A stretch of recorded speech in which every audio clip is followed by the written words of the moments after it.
Hey everybody, it's your boy AG, and honestly, it's just nice to be back making videos. Real quick, let me just tell y'all what happened over the last 2 months on why I haven't been making videos. Long story short, a lot of my programs and files got corrupted to the point that I can't even open them, so right now I'm using a whole bunch of new software to get these videos done. AKA I'm relearning Adobe Premiere right now, so if the quality is not as good as it used to be, please just excuse that for the time being. I'm switching over from Sony Vegas, and the transition isn't as clean as I'd want it to be. But y'all not here for that. Y'all here because y'all want to see what's up with that brand new No More Heroes. No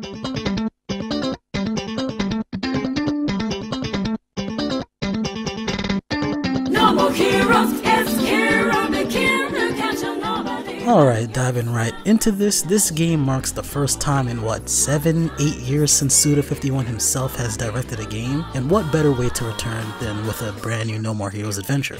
Going over what we know already so everybody's up to date here, this game picks up 7 years after the first two, and now the father of Bad Girl, one of the bosses in the first game, is after Travis for killing his daughter. I don't know why the fuck this man is waiting 7 years to get his revenge, but whatever, plot. And after a short fight in Travis's trailer, they're sucked into this Phantom Drive Mark II game console, which we'll touch on later. Now, what can we pull from what we know about the game thus far?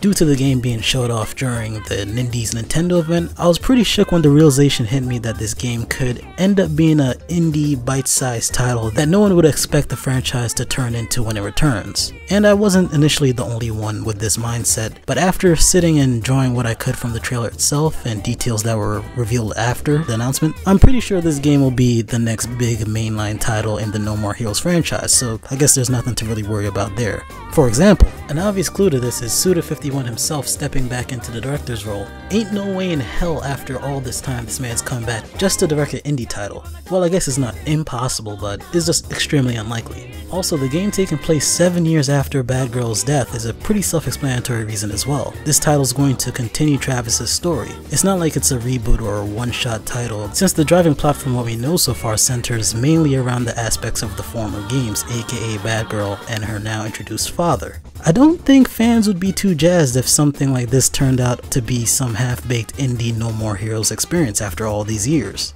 Yeah, I'm pretty sure they wouldn't fuck with it at all. And even on top of those reasons, there's the use of the Unreal Engine 4. Not saying it's impossible for an indie title to not be running on the Unreal Engine, but just look at the trailer, my dude.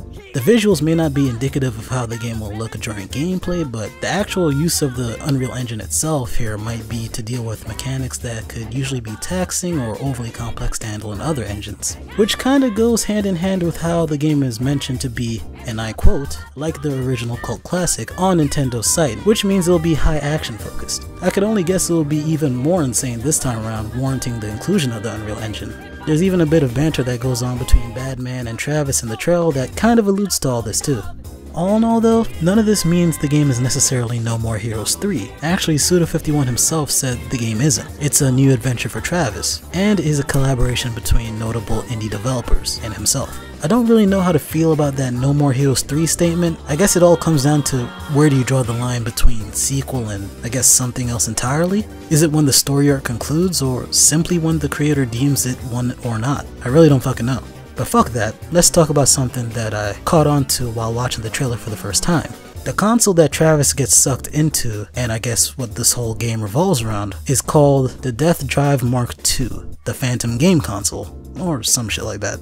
Well, apparently the console plays a role in the current PS4 exclusive game Let It Die, another Grasshopper manufacturer title, and I even referenced it in my live reaction, in case you missed it. Shameless plug. I'm no expert on Let It Die since I haven't even touched it, even though it's free to play, but I might look into it now because perhaps No More Heroes and Let It Die share the same universe. Or better yet, maybe Let It Die is a game on the Death Drive console and will become one of the 6 worlds Travis needs to explore. Well, that will need to make it an indie game, and I don't even know if it's an indie game, so yeah.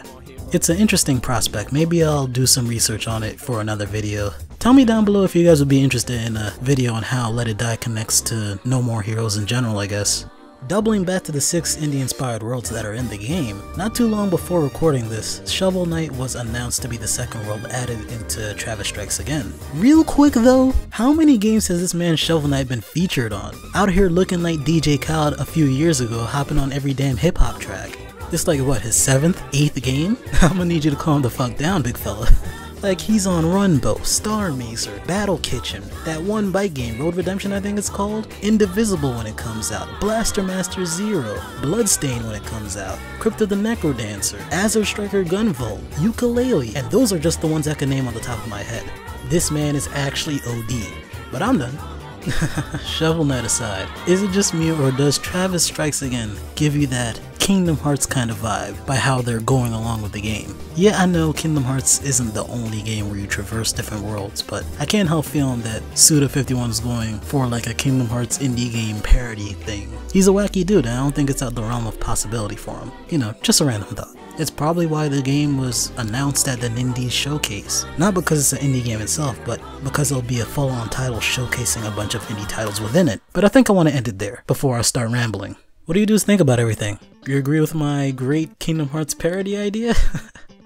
What about your thoughts on Let It Die's inclusion, and what indie games do you want to see as worlds? I for one wouldn't want Guacamelee, but I think it's a safe bet since Suda51 loves luchadors and you can see a luchador mask in Travis's RV, so maybe that could be a tease. But it's been real my dudes, I'll catch y'all in the next video. Stay golden.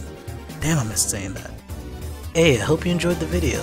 If you look right above me, you can see 2 of my previous videos. So, if you feel like supporting your boy, feel free to check them out.